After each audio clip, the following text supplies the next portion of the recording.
Top story on ABC News Breakfast. Gina Rinehart is threatening to walk away from Fairfax if she doesn't get what she wants. The mining billionaire has told the ABC's Four Corners program she would consider selling her stake in Fairfax if she doesn't get board positions without conditions. Mrs Rinehart owns almost 19% of the company so far. A group of prominent Australians has signed a letter calling for the independence of the Age newspaper to be protected. Now, in a statement answering questions for Gina Rinehart, Hancock Prospecting says it had hoped Mrs Rinehart may be viewed by the board as a successful business person and a necessary white knight with mutual interest in a sustainable Fairfax. However, the statement goes on, unless director positions are offered without unsuitable conditions, Mrs Rinehart is unable to assist Fairfax at this time. Hancock Prospecting may hence sell its interest.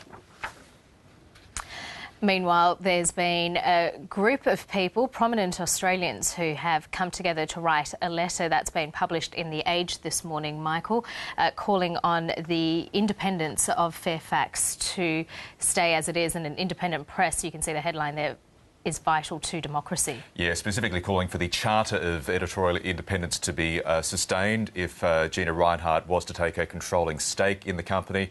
A laundry list of prominent Australians, as you mentioned. We have the likes of the former Liberal Prime Minister Malcolm Fraser, the former Labor Victorian Premier Steve Bracks, the Anglican Archbishop of Melbourne Philip Fryer, singer-songwriter Paul Kelly, the former Foreign Minister Gareth Evans, and actors Guy Pearce and Geoffrey Rush, all stating their concerns about the future of Australia's oldest media company.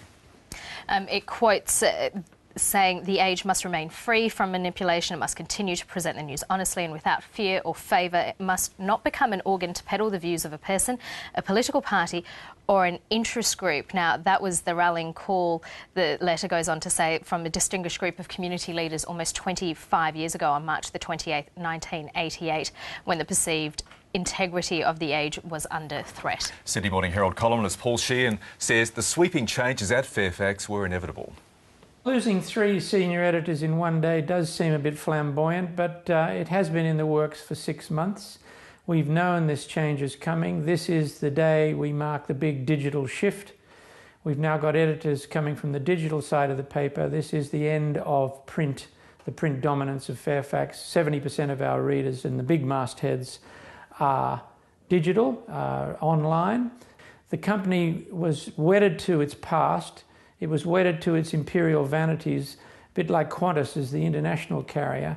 Those days are gone. I would say Gina Rinehart has zero relevance to the changes being made today. What Fairfax wants to be is a straight arrow. We want to be straight down the middle. We want to be fact-driven. We don't want hidden agendas. We want to be honest with our readers.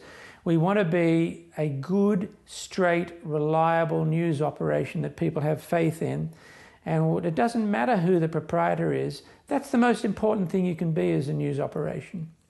Sydney Morning Herald columnist Paul Sheehan there. Now, Sean Aylmer is Sydney Morning Herald's incoming editor-in-chief. He says while it may have happened faster than the company anticipated, the changes weren't unexpected. Well, essentially, we've just changed the guard, really.